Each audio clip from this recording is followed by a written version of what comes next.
Good luck. That will lead to the civil war. Second worst nation in the world. And yet he says, if you demonstrate in favor of Hamas, he's going to deport you. Donald Trump calls them terrorists. There's no difference between the Israelis and the Nazis. None. Destroyed Russian cities, rounding up the Palestinians. They round up the Jews. It's the same thing. They don't know how to fight. Keep going, keep going, keep going until the mission's accomplished.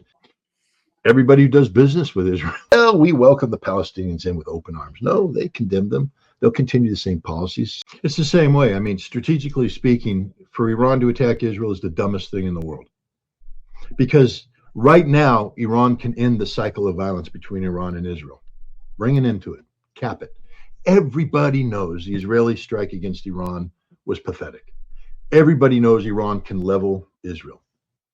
So, you can have Israel saying things, you can have the Western media saying, but the people who know, the people who count, they know exactly what the score is. And as the Iranian president said, the number one priority for Iran has always been, in this case, supporting Hamas. And even though the situation is absolutely dire for the Palestinian people, Israel's not winning. Israel's losing. There's not a single metric out there that has Israel winning. Not one. Challenge anybody to send me one thing. Economically, no, their economy's collapsing. Tourism, done. They had to shut down Terminal 1. Nobody's flying in.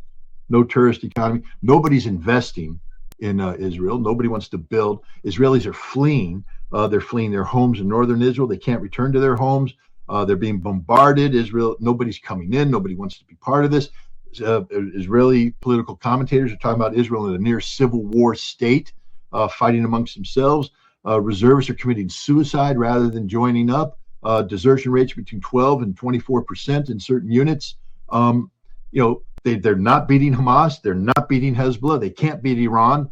Where is Israel winning? And they're not. And the fact of the matter is, with this trajectory going the way it is, Israel will cease to exist as a viable national state in a year. Some people give them less than a year. Some people say they might be able to make it a couple years. But Israel, as we know, it's over. It's finished.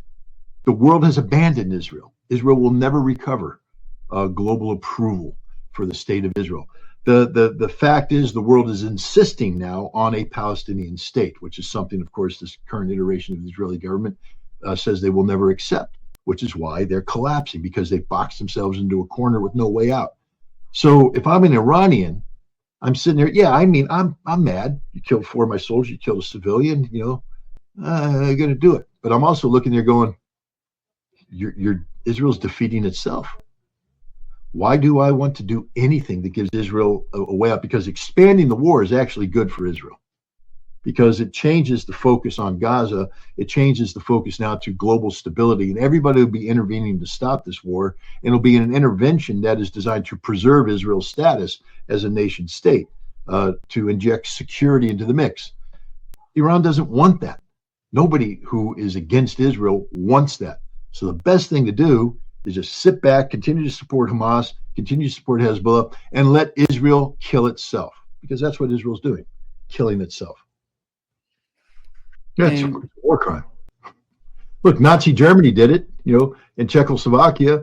They went around and leveled villages. They did it in France. They did it in Russia. This is what Nazis do. This is what war criminals do. This is what criminal regimes do. There's no legal basis for them to do what they just did. None whatsoever. It's collective punishment of the worst sort. And the world, isn't doing a damn thing about it. That's the reality. The United States isn't. Again, we have become a nation that I don't even recognize anymore what we do. We have State Department spokesmen who laugh at the fact that Israel has ignored the 30-day deadline the United States placed on them for humanitarian. Well, I mean, we're not ready to give them a grade yet. Why are you laughing? They're starving people to death. You're the ones who said that they can't do it, but they're doing it. Now, what are you going to do about it? And all you have is a laugh and a stupid look on your face. But that's America. We're a nation that laughs and has a stupid look on our face. We're letting this happen. People ask themselves, Aaron Bushnell, the airman who burned himself to death in protest over Israel last February, he one of the things he said before he He said, what would you do if you could go back in time and you lived in the time of Jim Crow, you lived in the time of the Nazis, you lived in the time of the worst atrocities ever, all the ones where people saying, well, we know it's bad, something should have been done. Well, what would you do? And then the answer is you're doing it right now. Because all these atrocities taking place, what would you do then is what you're doing now. Not a damn thing. Not a damn thing. So all those Americans that posture, that pretend to be somehow moral beings, that we're the good guys. No, we suck. We're the worst guys in the world because we could do something. We do have the power to intervene and stop. One phone call could end Netanyahu in this war. One phone call. Easy phone call to make. Bibi, we're cutting off all support on withdrawing the ambassador. All military units are withdrawn, and you're going to be on your own unless you do the following, and it has to be articulated publicly within the hour. That means you're going to read a teleprompter, what we wrote. You don't get a vote. Yes or no, because otherwise we're pulling it out. We're not recognizing you. We're leaving to your own volition. Goodbye, Bibi. Have a good day. Easy phone call to make if we stood for anything, but we stand for nothing. We absolutely stand for nothing because every crime that Netanyahu is committing against the Palestinians, we've committed against others. Sometimes we spread our genocide out, but let's never forget that we starved the Iraqi people to death for over a decade. Madeleine Albright sat there and said, 500,000 dead Iraqi children because of sanctions, that's a price we're willing to pay. And she didn't get fired. She didn't get fired. She didn't get arrested. She didn't get put up on charges. Handful of people in America, well, that's a horrible thing to say, but she went on to be Secretary of State.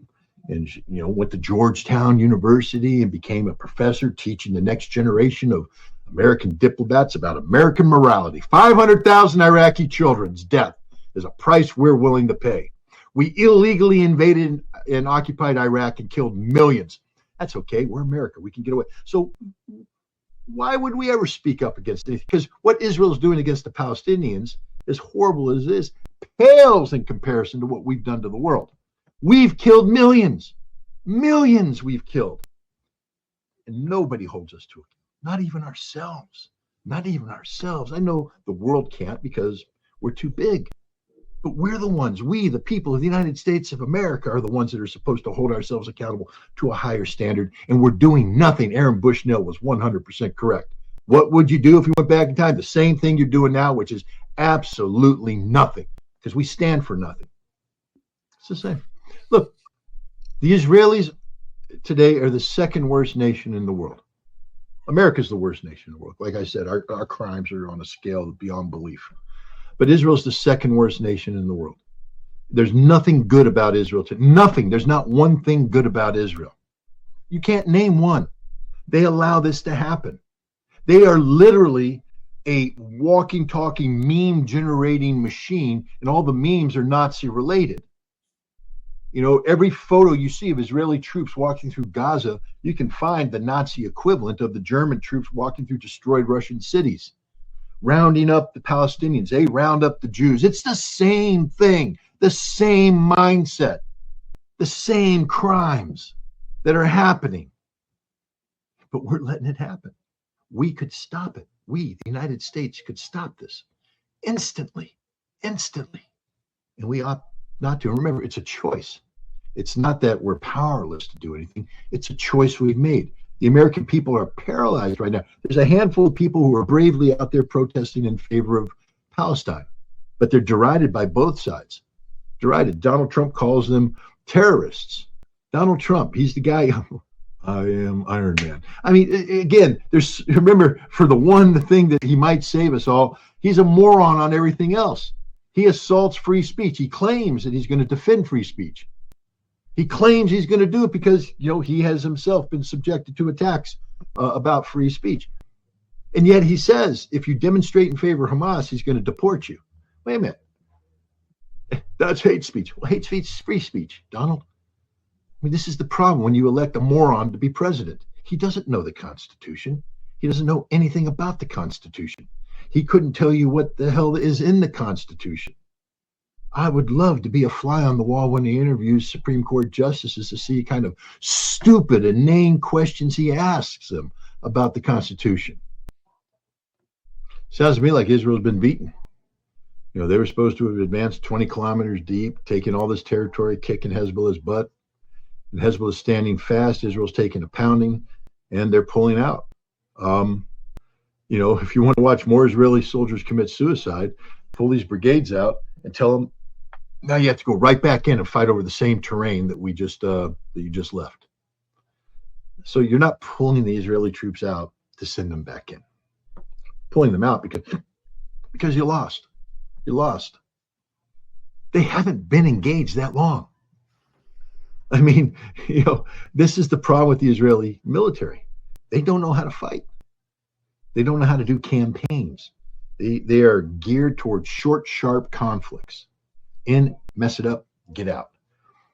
But to have an actual grueling campaign where you have to slog it out, dig Hezbollah out of there, foxhole by foxhole, tunnel by tunnel, pound it out like we did. Go back and study the Italian campaign.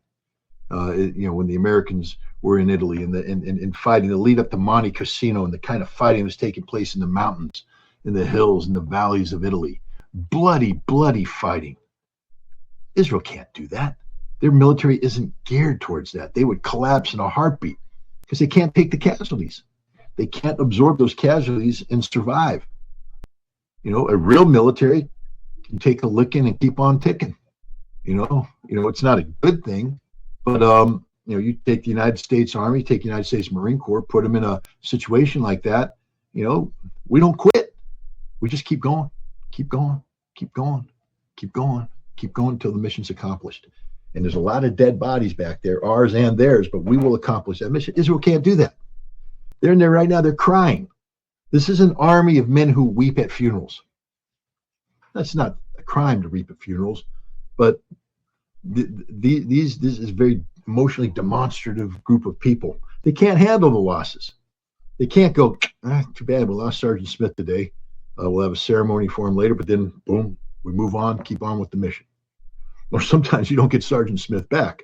Sergeant Smith was blown up in a foxhole, but you keep advancing and somebody else has to recover that body, because it's war.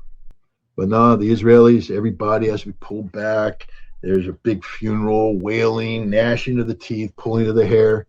Societies can't survive with that kind of with that kind of pain and suffering. People of Gaza. You think it matters? How many? You think people care? You think people really care? I'm not talking about the superficiality of it. Oh, I care. Oh, it's horrible to see another dead body of a dead Palestinian child. Oh my God, it's horrible. Nobody's doing a damn thing. Nothing. Zero. Nobody cares. We get, people get emotional about it for a moment. They don't care. If you cared, you'd mobilize, go over, cross the line of departure, and bayonet to death every single Israeli soldier committing these crimes. That's what you would do if you truly cared. We don't care. Nobody cares. Hezbollah cares. They're making sacrifice. Hamas is fighting like, big fight. But we can't even speak about Hamas in a normal fashion. Pierce Morgan will say, well, do you condemn Hamas? And all the cowards that go up there say, Pierce, that's not right. The answer is, hell no. I praise Hamas. I support Hamas. I endorse everything Hamas does. The more dead Israelis, the better is the appropriate response. Isn't that the appropriate response about Nazis? I mean, would anybody complain in 1943 if I said the appropriate response for dealing with Nazi atrocities against the Jews, the Russians, everybody else is more dead Nazis? Everybody go, hell yeah, good. Well, here we got it right happening right in front of our eyes. The same damn thing. There's no difference between the Israelis and the Nazis. None.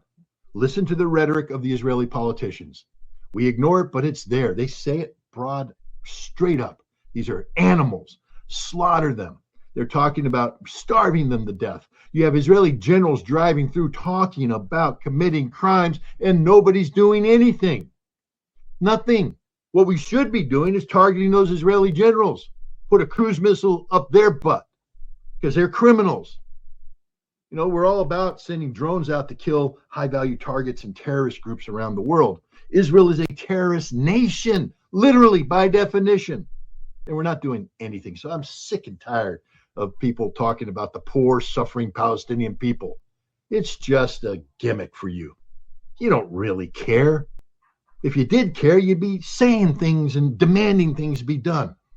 But even those people who claim to care sort of get all nervous when they say, well, do you condemn Hamas? Well, I mean, that's not really the question now. Should it be the question? Rip into them. Don't condemn Hamas. If you support the Palestinian people, then you must support Hamas. If you believe the Palestinian people have a right for a statehood, then you must support the people fighting for that statehood. If you think the Israelis are committing crimes, then you must support the people who are fighting the criminal entity known as Israel. But how many people have the goddamn courage to stand up and say, I support Hamas? Bring all your guests on. Every single one of them. Ask them, do you support Hamas? Watch how freaking nervous they get. Watch how nervous they get. No. And then you know the answer. Nobody gives a goddamn about the Palestinian people. Because if you can't say, I support Hamas, you don't care about the Palestinian people. That's the God's honest truth. Everybody who does business with Israel, starve Israel to death. Come on, Turkey, shut off the oil. Just stop doing business with Israel. Stop it. Israel is an illegal entity. Stop doing business. Make it illegal for airplanes to fly into Israel. Make it illegal for ships to disembark in Israel. Make it illegal to do any economic interaction with Israel. Sanction Israeli banks. Deny them access to the SWIFT system like we did with the Russian banks. We could do it. Europe could do it. Anybody could do it. Nobody does it. Which tells you again what the world really thinks about the Palestinian people. I mean, it breaks my heart to say this, but we just don't care. We don't, because if we did, we'd do something. But we're doing nothing but yank. People of Israel. You're never going to change the mindset of the people of Israel. They're sick people. They're ill. There's a handful of people there that give lip service to the need for a Palestinian state, but the vast majority of them are Zionists who excuse all the crimes that are taking place, who believe that the Palestinians are wrong, who don't believe in Palestinian statehood, who say the same thing that Netanyahu is, but they're against Netanyahu because he's losing, because he's failing. All right. But, it isn't as though if you got rid of Netanyahu, suddenly Israel would wake up overnight and go, well, we welcome the Palestinians in with open arms. No, they condemn them. They'll continue the same policies, supporting the settlements, etc. Israel is a sick nation, populated by a sick people who are diseased in the mind by Zionism. That's the reality. It's the sad reality, but it's the reality nonetheless. This isn't the days of Yitzhak Rabin, where you had a significant percentage of Israelis who were willing to consider peaceful options, the existence of a Palestinian state, as necessary. Not today. Those people don't even exist politically in Israel anymore. So, Netanyahu, there are people who could bring about a ceasefire to get the hostages back. But the second you say, and now we move on to create a Palestinian state, they're like, no, not so fast. See, they're against Netanyahu because he's losing, because he's a loser, because Israel's suffering. But who are they going to replace him with? Whoever replaces him will still be the same at the end of the day, the same, infected with the same disease of Zionism. And then that inevitably leads to the same conflict. Until you accept the absolute necessity for a Palestinian state that is equal to Israel in terms of all the rights, then there will be no peaceful solution to this problem. And from the Israeli perspective, that's an impossibility, because in order for there to be that Palestinian state, you would have to dismantle the West Bank settlements. Good luck. That will lead to the civil war that's brewing right now. Israel can't survive. Israel has boxed itself into a corner. There is no getting out of this alive. That's the harsh truth.